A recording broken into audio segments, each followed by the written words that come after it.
Hey everybody, we'll be with you shortly.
Hey everyone, we're getting a little late start here. Pedro's on with Zach Humphreys in this space, so I'll come on here in a minute to get things rolling. We'll wait for him.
All right, ladies and gentlemen, we're going to get this show started.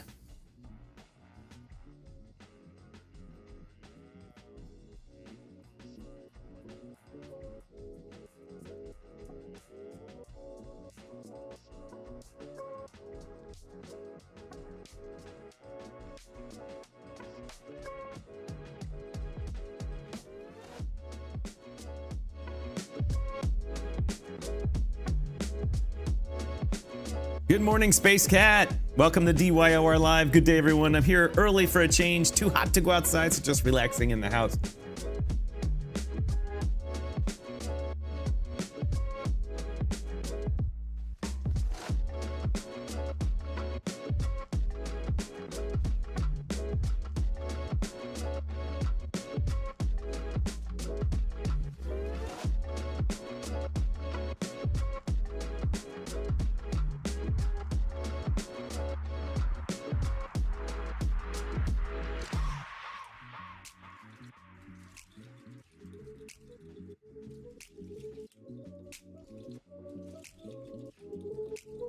Good morning, my peoples. Actually, that's Pedro's line. I'm stealing it.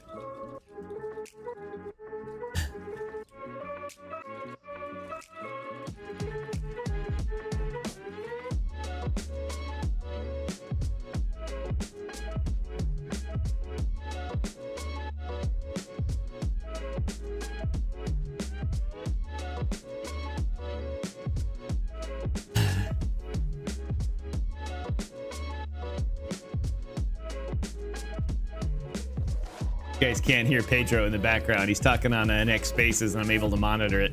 He's going at it today, ladies and gentlemen.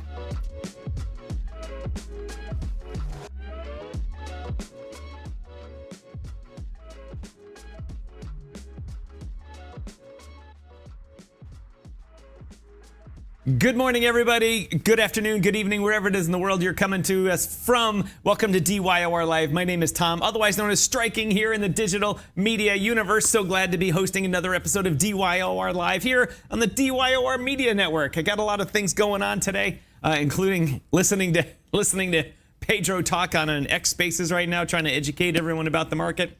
But in the meantime, I'm just going to say welcome to the show, and let's get through some comments here. See who's watching the show here this morning. We got Space Cat in the house. Space Cat, thanks for joining us. Really appreciate it. Oh God, I don't have, as you might suspect, I don't have the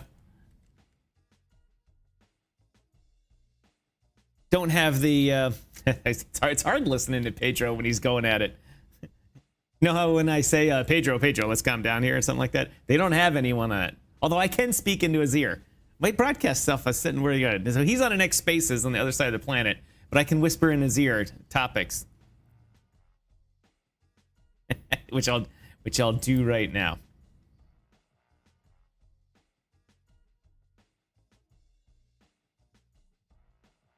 Pedro, we're live on the air, so hurry it up. Oh, good morning, everybody. Let's get the Twitter feed going. Make sure that's going. The X views have been starting to crank up there. And then, of course, let me get the word out in Telegram about what is going on here.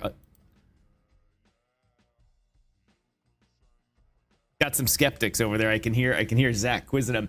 Vincent, live from Nigeria. No, we're live from Chicago. You're listening from Nigeria. Anyway, Vincent, I put together the Notcoin thing from yesterday. I'm going to upload it to YouTube and send you the link, and you can watch it on low resolution to save your data when you get a chance.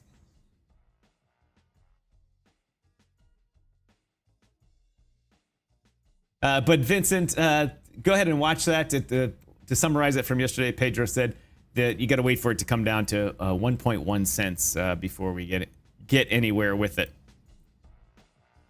Am I live? And of course, ladies and gentlemen, welcome to the show. Pedro Garcia, my crypto co-host. Pedro, what's going on? What's up, guys? I hope everybody's doing well. It is a beautiful day in the neighborhood. It is sweltering where I am at. It's June, and it feels like it's the dead of August. Woo! So it's fun. Pedro, I was just listening to you on Spaces. Oh, yeah. And you were going at it. Telling them what's going on in the markets, what's going on. And I got to tell you, Zach and crew sounded skeptical. They sounded skeptical. They haven't seen my receipts, though. Our team here knows the receipts. What do you mean by that, receipts? I mean the videos that we do every single day. And every day you guys hear and see that I call the market, and you guys hear and see what I do and explain stuff to you. Yo, by the way, I love the new setup. It looks so awesome. Yeah, I just thought we'd have a little flying through space here as I turn and talk to you. I'm trying to get used to a multi-camera setup here, you know, because I want to make things more complicated here, you know. So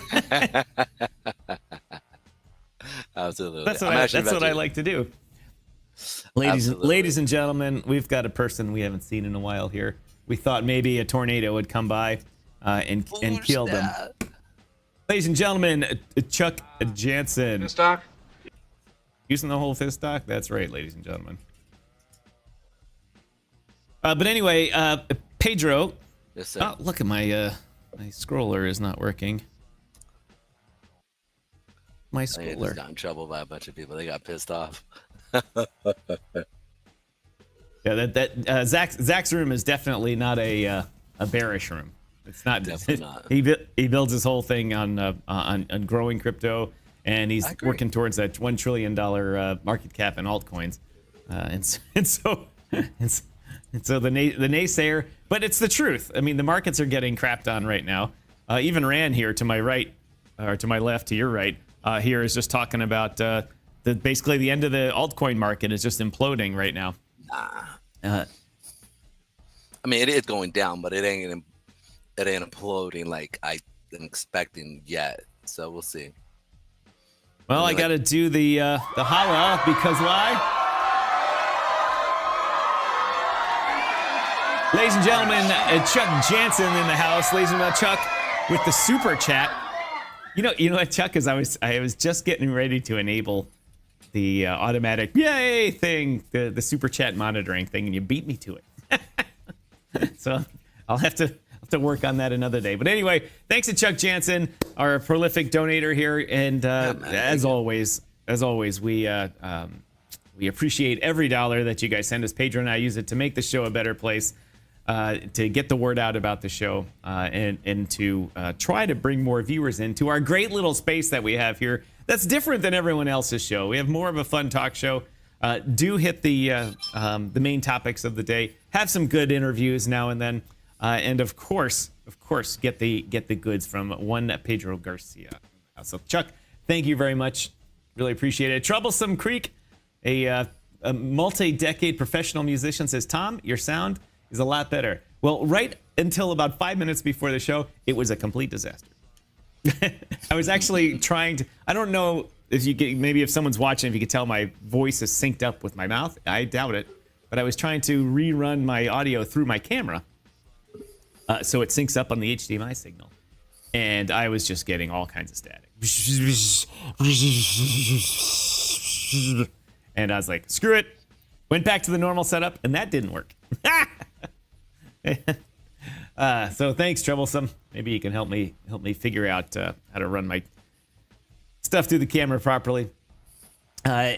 Anyway, Pedro, let's get into. Before we do anything, yes. Let's talk about. Before we do that, tell our viewers what they need to do while I'm trying to. Absolutely. Here. All right, guys, if you guys don't mind doing us a quick, huge favor, hit that like, subscribe, and share button to your preferred social media platform. We know that you love us so much, and you want to share it with your grandkids, your great-grandkids, or maybe your mother, or maybe your brother. Either way, we would appreciate it if you share this and put us on your live, huge screen TV and watch us so they can walk by and go, what are you doing? Who are those two wild and crazy guys? Or you want to sit there on your phone and you're working throughout your day and you want to put us in the pocket and just listen to us. Either way, we appreciate that. Send us out so we can give some good information about just the local movements of the market, as well as the news that pertain to crypto and or the world. And that's in a nutshell. Also, if you will do us a quick favor, tell us where you're coming from or where you would like to be. Everybody knows I would love to be down in San Diego or Santorina. That is Santorine's sister. I am stealing that. I love that. And so, love that for right. Santorini. So, go check it out. We'd appreciate it. And just let us know where you guys are coming from, what you guys are doing. Give us a nice little like I said, or just tell us, hey, we don't like you because you smell funky and got big noses. And we're okay with that. Anyway, I'm running the show through its Telegram postings right now, so give me a second to come online here. But while I'm doing that, Pedro, why don't you dip right into Bitcoin here and let everyone know what's going on with it? Excellent. All right, Bitcoin is actually looking really fun today. And I know that people don't want to hear that, but it is. Michael Saylor stepped in, tried to move the market, tried to rally people behind it, but he got ate up by the institutions. And really interesting to see kind of like what happened, because You can see he came in, tried to step in, and all those sells got eaten up, or all those buys got eaten up by the institutions. And they really he just made a kind of blip in the market, as you can see, Michael. boom. But you can see now we're following back on with this 8 on the 5 minute. Look at that 5 minute trend. And if we go to the 4 hour, we're just starting to really get below the moving average is here. So it's going to start picking up again. You can see we try to push up, but we're putting in lower highs, or lower highs, lower lows here, lower high. And so the only real place that we're going to be able to sit there and find is maybe down at the 61,000 to 56,000, 59,000. Like I always bring up this, right now we're in this 73,000 to 59,000 range here. And so it's a nice little range that we're in because this allows institutions to be able to accumulate. Now, I personally think that we're going to see this thing come down here to these demand zones. Like I've talked about this now for a while, that 50,000 area, and potentially the 40 and 38,000 kind of rebound. If they decide they want to drop this even further and everybody starts to really buy the market, I could see institutions step in and really try to push us even lower. Because remember, as all our viewers know, I always say this to everybody. What do you need for every buy? What do you need, Tom? You need a seller. Yes. And for every seller, you need a buyer.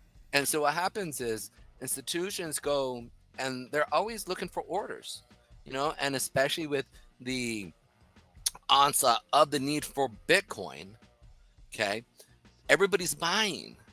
And so what has to happen, especially with the institutions, they now need Bitcoin.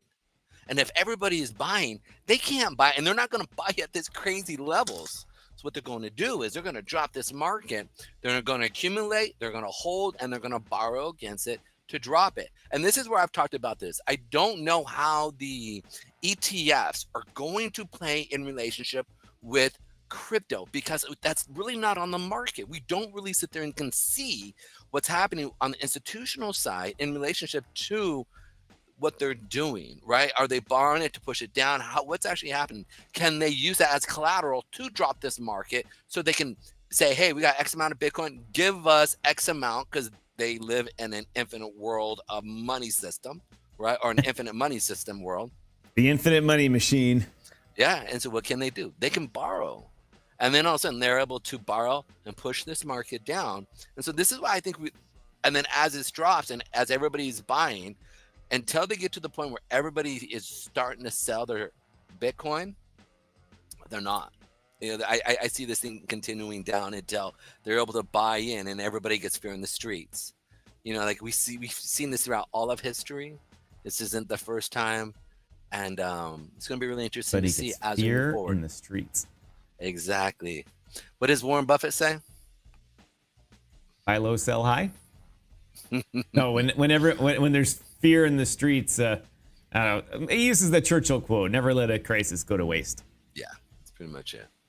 So that's what I see happening here. I know Zach probably, he's probably not gonna let me talk anymore on this show.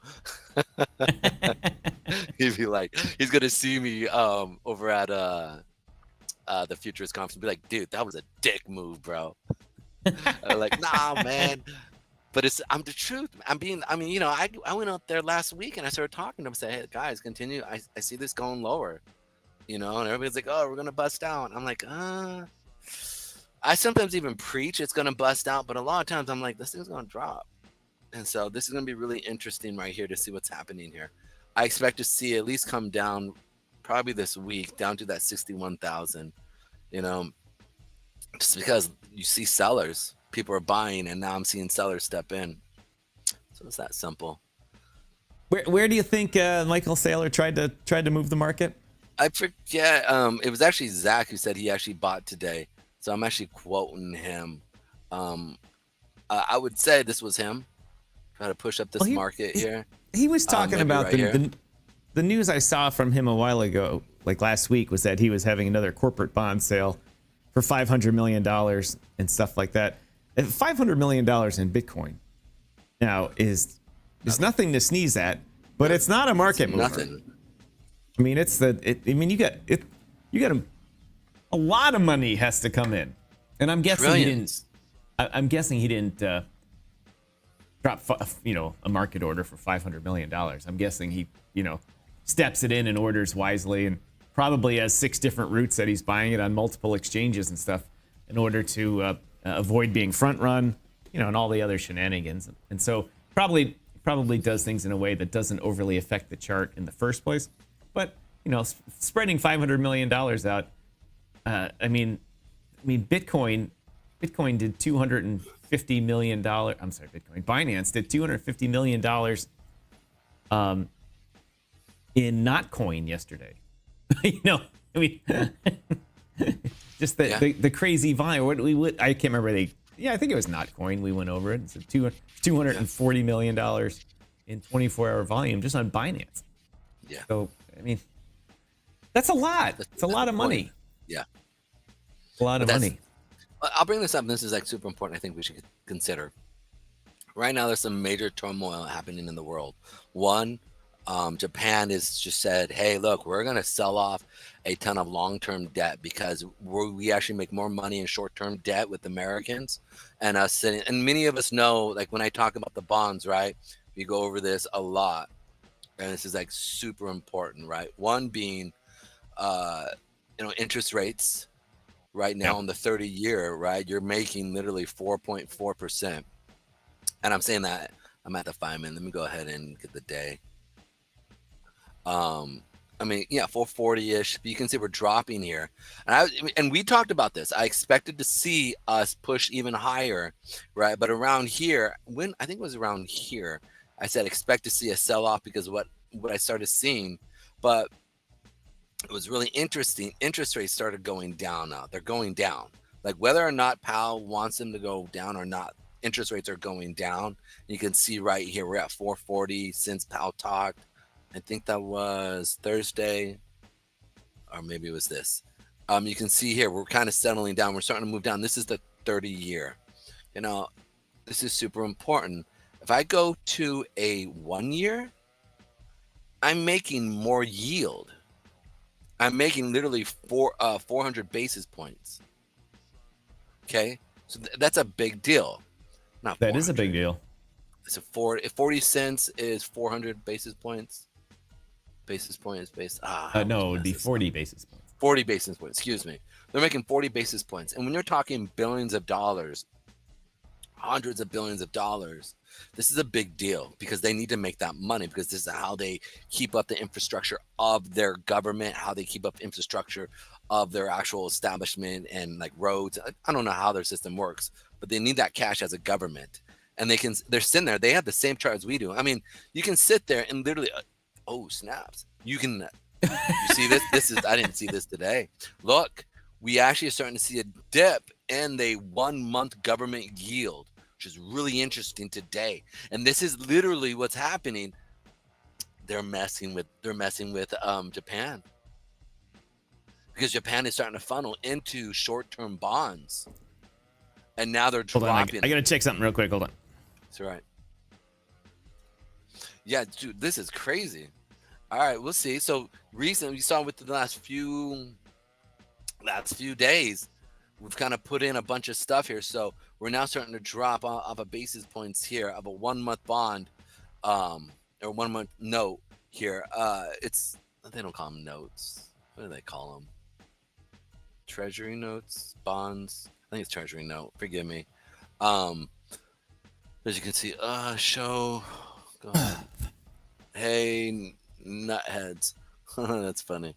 So what's that dip in the bonds there? What's it signifying? It's signifying that basically, so Japan went. I mean, what are you looking at? Are you looking at prices or yields? Yields. So this is government 1 month yield. Okay, what you would get by sitting right now. This is where I made the mistake. This is annualized over a period of a year, but you could sit there and hold T notes. There we go. You can hold this 1 month T note, right? For like people have been holding this since August. Actually, not even August. I would sit there and say, come on. Since May of 23, they've been holding and making roughly every month on an annualized basis 5 5%, 5.39%, basically 5.4% every month annualized over a year. So I don't know. Basically, if you have billions of dollars, right, you can keep your money short term and still make a pretty good return. Typically, to make this type of return, you would need to put this into a 30-year. But you can see here that even at its peak, the 30-year would never even got up to 5.4, 5.3. It stayed at 5.1. This is an inverted curve yield, and that is a recession thing that they use, and this is why we're starting to see some kind of craziness. So in the stock market is like pushing up even harder, and people call this the melt up. I'm going on a Melt up. Yeah, they call it the melt up right now. This has kind of happened in the Great Depression and a few other things that actually happened. The Fed, like, it's funny. I don't want to go to conspiracy theory, but I'm just saying that we're at a 440 for a 30-year bond, and we're sitting there, and other countries are sitting there. See, look at that, dude. These guys, man. Look, even though Powell Strait said we're not moving, dude, this was the day we started selling off, and now we're just holding steady here. But look, you can see, man, there's no demand wick. There's no demand wick here. Well, what's that telling us? It means the interest rates on the 10-year are going to go. Interest rates are going to go lower. Pedro called it. Interest rates going lower. Yeah, but it's not. The thing is, Powell didn't drop his interest rate, so it's just really. It's it's nuts here. This is crazy. Dude, I look forward when I'm in my late 70s, 80s, and sitting there going like, it doesn't matter. Well, hopefully in your late 70s, 80s, you're looking at your fat stacks of cash because you got all this shit right. Yeah. Well, yeah, absolutely. God willing, right? What were the other big themes they covered while you were listening to Zach's? And for those of you that don't know, ladies and gentlemen, our friend Zach Humphreys has a daily X Spaces show called The Breakfast Club with Zach and friends, a crypto breakfast club, and they talk stuff all day. Lots of good alpha in there. People come in and pitch their projects and stuff, and very very few of them have just come on to be scams, or I shouldn't say any of them have been scams, but I was gonna say there really hasn't. They're all good projects. Yeah, a lot of them are. And it's like, man, I sit down and I'm just like, dude, these guys, Zach has got something so clever, man. He himself has got an infinite money system going on, which is clever. He does. He does have the infinite money system. But the reason why I'm saying this is, and this is super important to pay attention to, right, is that they're talking about adoption happening in crypto. And the adoption is super important. And the part about it is a large portion of the adoption is actually happening here in America. 40% of people have their money in a centralized, when I say 40%, they say 40% of Americans have at least one crypto, and it's in a centralized. No, I can't. That can't be true. Telling you, that's what they say. Possible. 40% of Americans don't even hold a stock. Okay, but this is where it's interesting. And that age group that holds the majority of that, like 95% of that, is ages 20 to 44. Now, when you think about it, that makes complete sense. That makes complete sense. When I talk to most people, right? I talk to somebody over 50, they're like, nah, man, that's just funny money. Even now, right? That Bitcoin's sitting at like 50, 60. And then, but I talk to somebody in their 40s or 20s, right? Especially college age, or it's funny money. Yeah, exactly. Like people wish that, that generation wish they would have bought in, right? I'm actually met a financial advisor out here for a major firm, and it was really funny because he's sitting there and he was talking basically like, and I thought this was really interesting. he was saying that he bought in at Bitcoin when it was sitting at like $10, and he put like a couple $1,000s in. Oh, Yeah, yeah, oh, yeah, yeah, yeah, yeah, that yeah, hurts. yeah. That hurts my heart.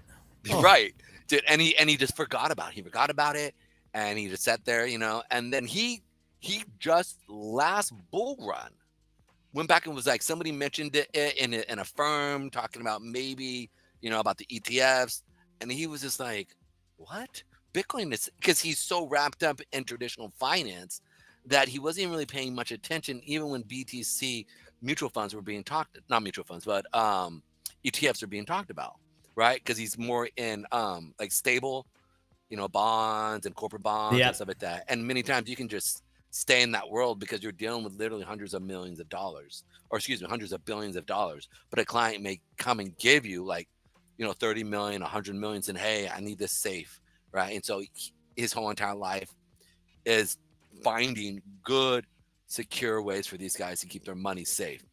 So we were talking, and I was at the bar, kind of hanging out with the guy because I was actually there. He was looking for some stuff, and so we met. And I said, "Yeah, man, And he goes, "What do you do?" And I go, "I do a show for crypto, and I also do like multimedia stuff." And he was like, "Oh yeah, crypto, man. I lucked out on that." I said, "What do you mean?" He tells me the story, being at $10, and he was looking at it, and his son was talking about it, kind of like how your situation, right? But this was, I don't know, when was it at $10? This was almost 10 years ago.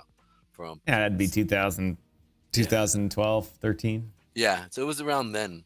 And it was just so interesting that he's like, all right, shoot. Well, I know my son's not stupid, so he bought like asked his son, how much? He goes, yeah, just throw like $3,000 or $4,000 and you'll be good, right? So you just doing like two, just be like, all right, well, me as my son, he's looking to connect with his son, right?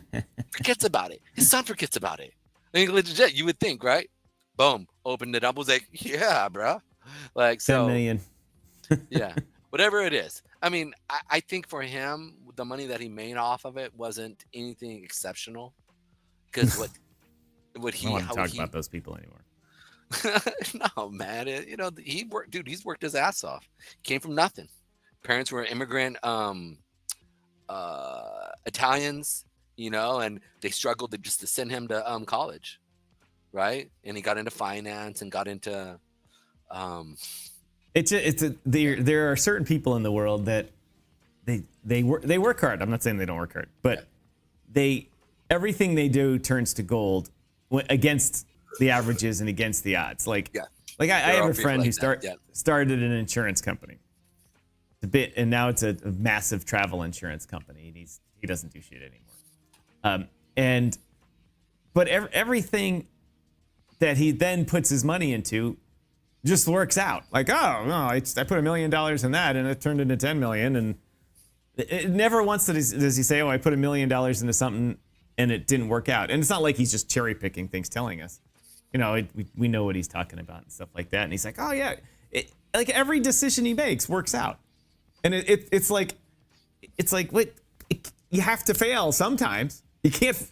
It's all not good. It's like buying a stock, and every one that you buy 3x's. You're like, oh, stock investing is easy. Just put your money in, and it 3x's, and you take it out, and you put it in something else. That 3x's, and then you buy another $50,000 watch. It's easy. And, and the rest of us are out here.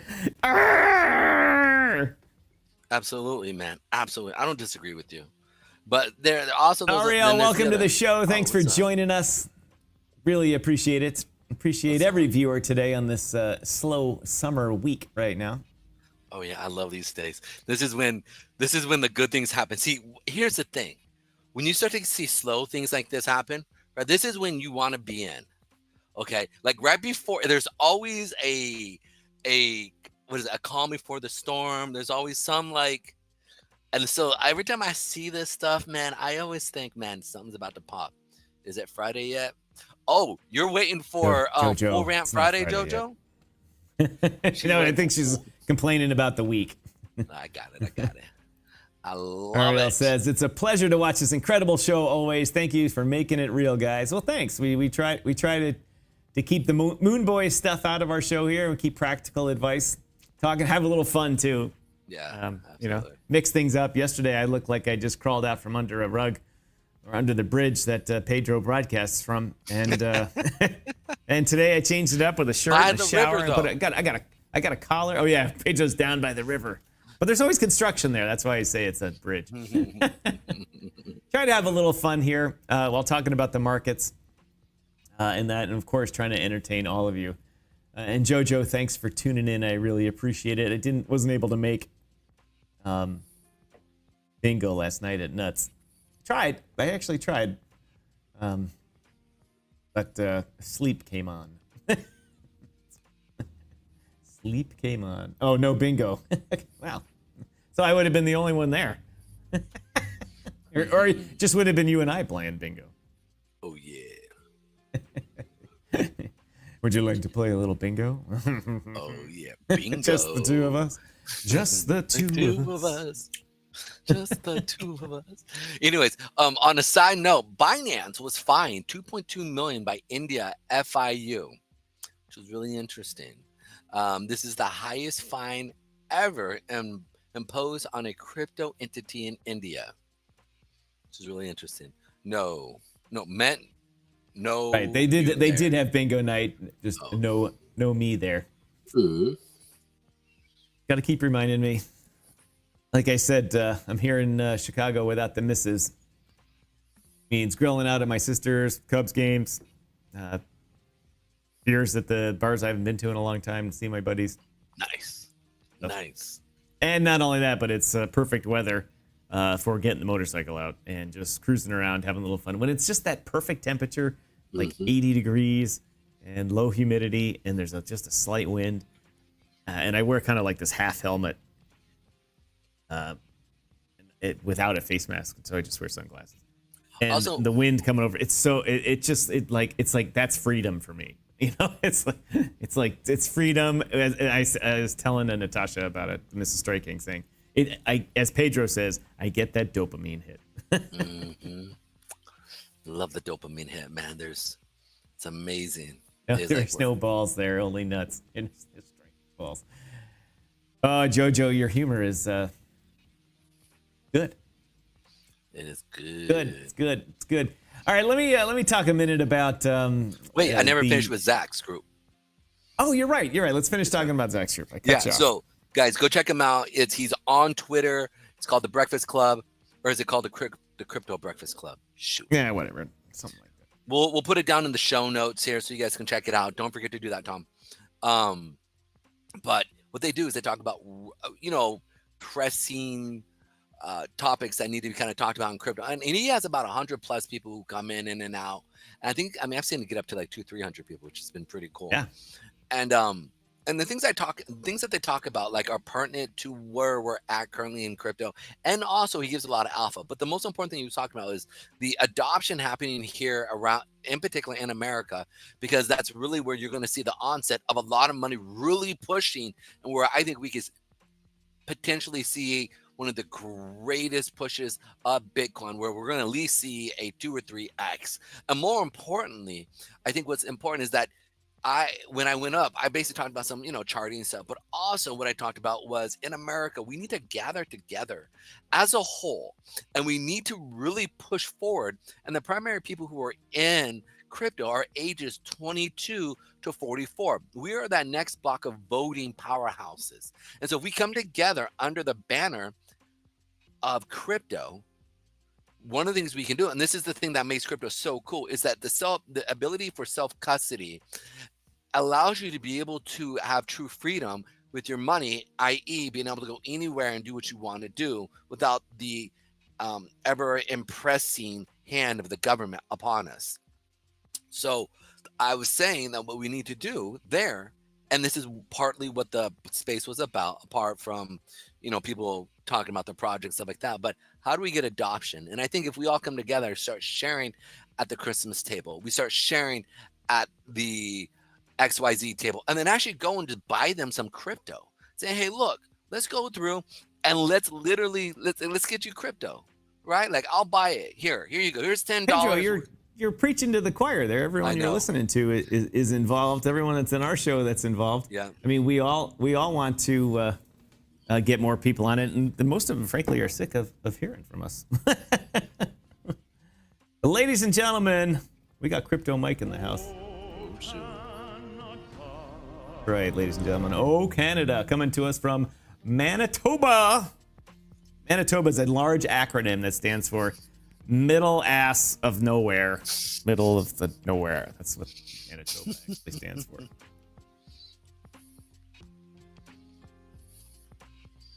But that's what's missing is my... Somehow I goofed up my footer here.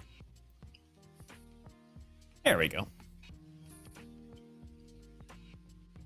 We're glad to have you, Space Cat. Space Cat. The final frontier. Space Cat says, I was frozen, couldn't say anything, so I had to get back out and get back in. Well, thanks for a little in and out, Pedro, or Space Cat. Space Cat.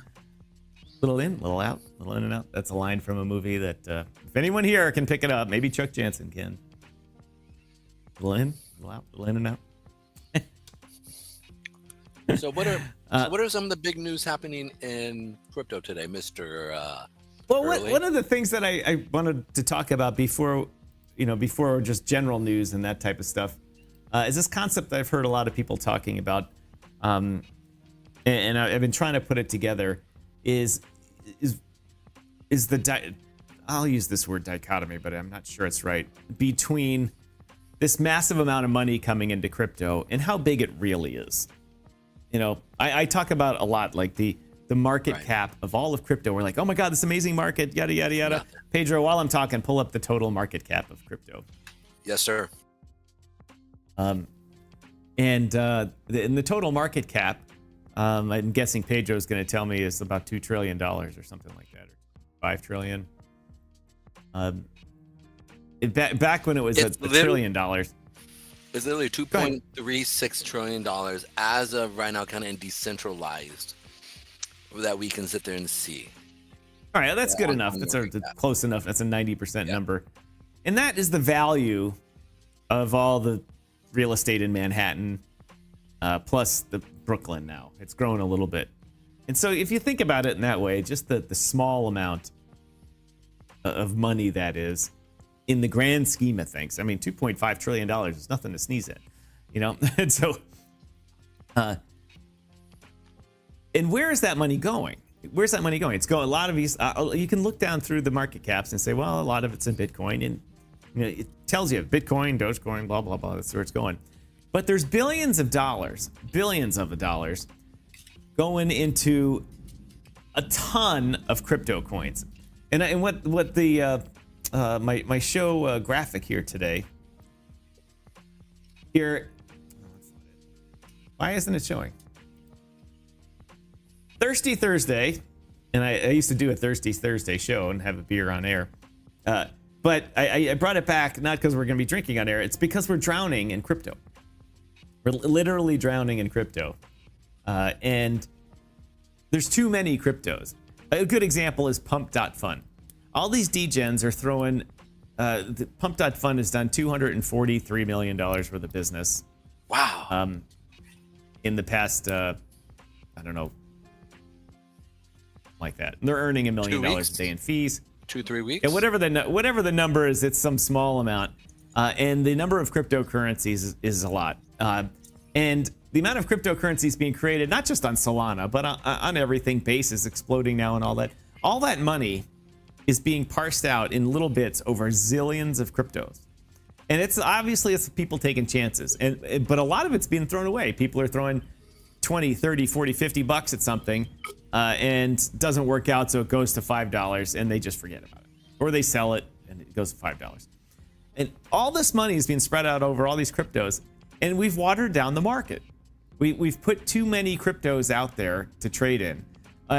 Or there's plenty of cryptos, that number is fine, and there's too many people taking a lot of risk and just throwing their money away, which happens in meme coins and shit coins and all this type of stuff. But I'm not just complaining about it. What I want people to think about is, where would our discussion be going about the market right now? Is if instead of $200 billion just being wasted on pump fun and most of it going to the North Koreans and Russians that are launching most of those things, if that $200 billion had been plugged back into the top 50 altcoins, I mean, think about that. Think about another 200 billion for the top altcoins. Where would we be going? Pedro and I would be having a different discussion today. Over here, well, Rand's show is over. But Rand would have been talking about, instead of the title of his show today, is Don't Be Fooled by This Altcoin Recovery. And he's talking about it dying again. And this type of stuff. And so we've created our own problem here. Obviously, we've created the good thing. Inventing crypto, we've created the good things about it. And we've created all sorts of problems, from fraud, scams, lack of oversight, blah, blah, blah. But one of the things we created, by the ease of getting into it, we've created this monster that just sucks our money from being focused and growing into unfocused and just pissing our money away at like a casino. That's really what we're doing here. When you look at it, and a while ago, when Solana pumped from $40 to $100, that's when Bonk started, and the number of Solana coins, I read one article, like 70,000 coins were created right after Bonk, and I was like, oh my God, that's amazing, 70,000 coins. I was like, oh my God, I can't even put my head around that 70,000. How do you even just pick even just one to mess around with? And then they're talking about the numbers. Oh, in the past week, there were 500,000, 1 million coins. And now the number is so outrageous. I was looking at it on Dune. Let's see if I can find it again. Search for this while I'm rambling here. Search number of crypto. In relationship, while Tom is doing that, I want to bring this up so you guys can understand. There is literally almost $46 trillion worth in market capitalization within the stock market. Okay, a few years ago it was about 40 trillion. Okay, now it's $46 trillion market capitalization over everything. Right now, all of crypto is 3.2. We're talking maybe 4%, 5% of what everything has. So when you look at the overall like energy sectors, like one day, well, most likely where you see energy, materials, industry, right, financials, we either might be under financials or we might be under tech. But in the same sense, we're going to have our own little thing right here, right? Where we're going to have, crypto is going to have its own sector. It's going to be a part of the S&P 500. But until we get to the point where we're at maybe $10 trillion, $8 trillion and legitimized by the U.S., the U.S. Congress, it's kind of all for naught right now, in a sense, Like you said, we're drowning ourselves in crypto. Yes, I'm trying to come up with that. Thought I bookmarked this graph that I had on Dune showing the number of cryptocurrencies, but it was in the millions, and they weren't just like. In the article claimed that they pulled test tokens out, things that were launched. I don't mean test net. I mean people test things on mainnets all the time.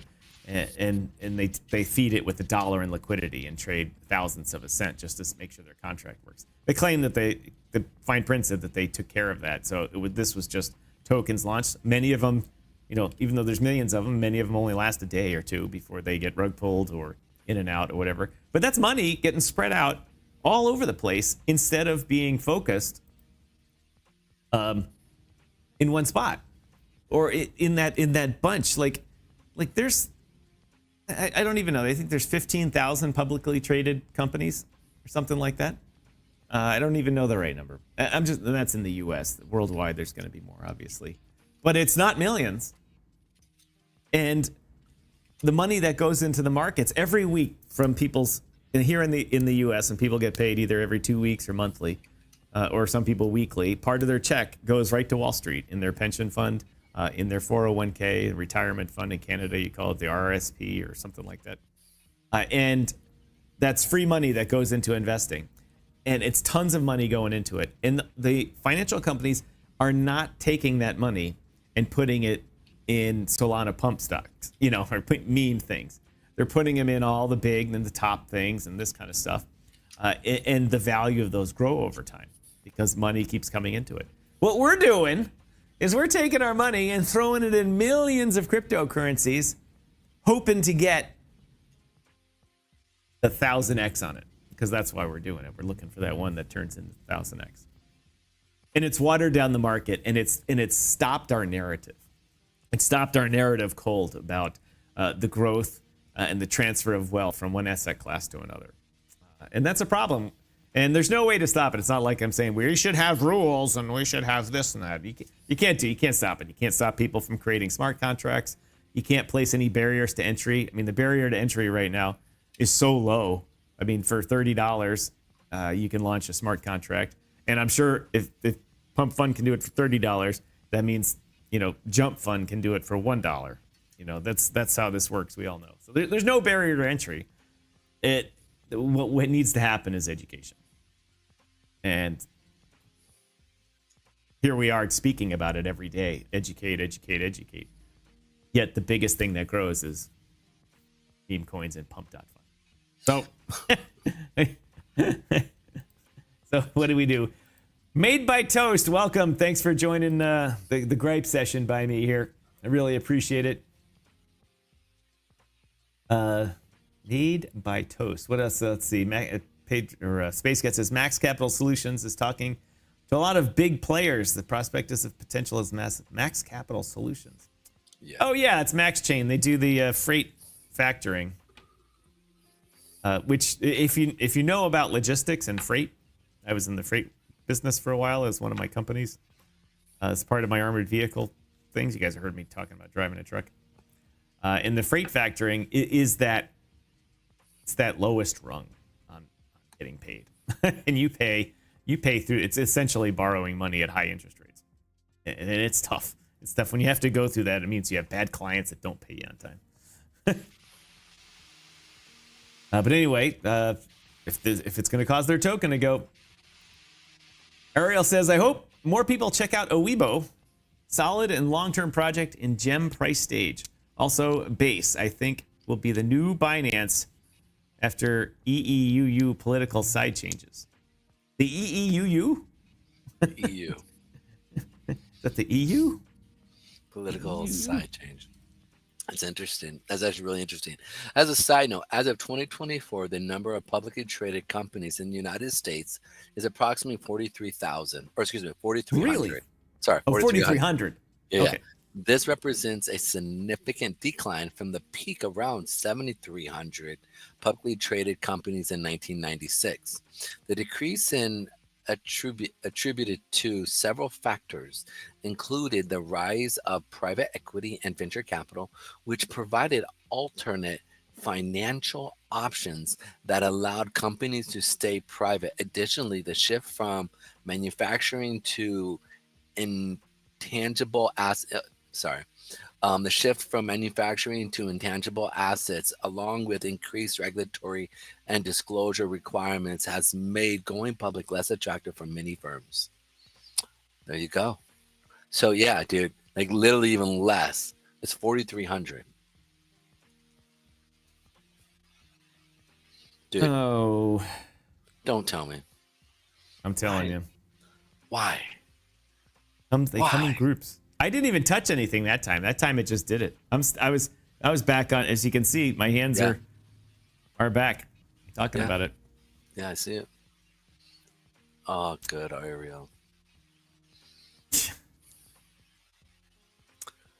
Oh, ladies and gentlemen. Oh yes. Oh yes. Anyway, Pedro, I had needed to do a shorter show today. Anyway, I've got a whole bunch of errands I got to get done.